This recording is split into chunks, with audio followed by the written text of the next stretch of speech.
ಪ್ರಧಾನ್ ರಾಜೀನಾಮೆ ನಂತರ ಕೇಂದ್ರ ಶಿಕ್ಷಣ ಸಚಿವ ಸ್ಥಾನವನ್ನ ಪ್ರಹ್ಲಾದ್ ಜೋಶಿ ಅವರಿಗೆ ನೀಡಿದ್ದಕ್ಕೆ ಮಾಜಿ ಸಿಎಂ ಸಿದ್ದರಾಮಯ್ಯನವರು ಟೀಕಿಸ್ತಾ ಇದ್ದಾರೆ.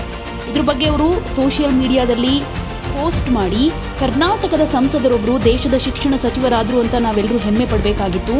ಆದರೆ ನರೇಂದ್ರ ಮೋದಿ ಅವರು ಮಹಿಳೆಯ ಅತ್ಯಾಚಾರಿಗಳನ್ನು ಸಮರ್ಥನೆ ಮಾಡಿಕೊಂಡಿದ್ದ ಸಂಸದ ಪ್ರಹ್ಲಾದ್ ಜೋಶಿ ಅವರನ್ನ ಶಿಕ್ಷಣ ಸಚಿವನನ್ನಾಗಿ ಮಾಡಿ ಕನ್ನಡಿಗರೆಲ್ಲರೂ ತಲೆ ತಗ್ಗಿಸೋ ಹಾಗೆ ಮಾಡಿದ್ದಾರೆ ಅಂತ ಕಳವಳ ವ್ಯಕ್ತಪಡಿಸಿದ್ದಾರೆ. ನಿರ್ಗಮಿತ ಶಿಕ್ಷಣ ಸಚಿವ ಧರ್ಮೇಂದ್ರ ಪ್ರಧಾನ್ ಅವರಿಗಿಂತ ಪ್ರಹ್ಲಾದ್ ಜೋಶಿ ಅವರು ಯಾವುದೇ ರೀತಿ ಭಿನ್ನರಲ್ಲ. ಇವರಿಬ್ಬರು ಸೈದ್ಧಾಂತಿಕವಾಗಿ ಅವಳಿ ಜವಳಿಗಳು. ಇವರು ಸಂಘ ಪರಿವಾರದ ಎಬಿವಿಪಿಯಿಂದ ಪಕ್ಷಕ್ಕೆ ಬಂದವರು.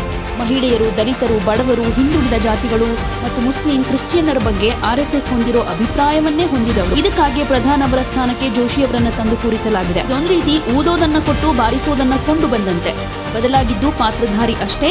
ಸೂತ್ರಧಾರಿಗಳಾದ ಆರ್ಎಸ್ಎಸ್ನ ನಿರ್ದೇಶನದಂತೆ ಇವರೂ ನಡೆದುಕೊಳ್ಬೇಕಾಗುತ್ತೆ. ಗುಜರಾತ್ ಗಲಭೆ ಕಾಲದಲ್ಲಿ ಬಿಲ್ಕಿಸ್ ಬಾನು ಅನ್ನೋ ಮಹಿಳೆ ಮೇಲಿನ ಸಾಮೂಹಿಕ ಅತ್ಯಾಚಾರಿಗಳನ್ನ 2022ರಲ್ಲಿ ಗುಜರಾತ್ ಸರ್ಕಾರ ಸನ್ನಡತೆ ಆಧಾರದಲ್ಲಿ ಬಿಡುಗಡೆಗೊಳಿಸಿದ್ದನ್ನ ಪ್ರಹ್ಲಾದ್ ಜೋಶಿ ಅವರು ಸಮರ್ಥನೆ ಮಾಡಿಕೊಂಡು ಅತ್ಯಾಚಾರಿಗಳ ಪರವಾಗಿ ಮಾತನಾಡಿದ್ರು.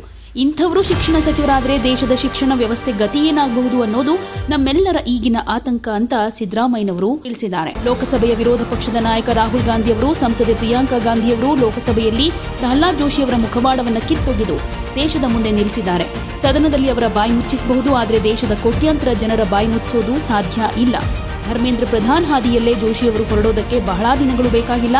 ಪ್ರಧಾನಿ ನರೇಂದ್ರ ಮೋದಿ ಅವರಿಗೆ ಶಿಕ್ಷಕರು ಮತ್ತು ವಿದ್ಯಾರ್ಥಿಗಳ ಬಗ್ಗೆ ಒಂದಿಷ್ಟು ಕಾಳಜಿ ಇದ್ರೆ ತಕ್ಷಣ ಶಿಕ್ಷಣ ಖಾತೆಯನ್ನ ಜೋಶಿ ಅವರಿಂದ ಕಿತ್ಕೊಂಡು ಯಾರಾದರೂ ಅರ್ಹರಿದ್ರೆ ಅಂಥವರಿಗೆ ಈ ಮಹತ್ವದ ಖಾತೆಯ ಹೊಣೆ ವಹಿಸಿಕೊಡಬೇಕು ಅಂತ ನಾನು ಒತ್ತಾಯಿಸ್ತೀನಿ ಅಂತ ಎಕ್ಸ್ ಖಾತೆಯಲ್ಲಿ ಸಿದ್ದರಾಮಯ್ಯನವರು ಬರ್ಕೊಂಡಿದ್ದಾರೆ.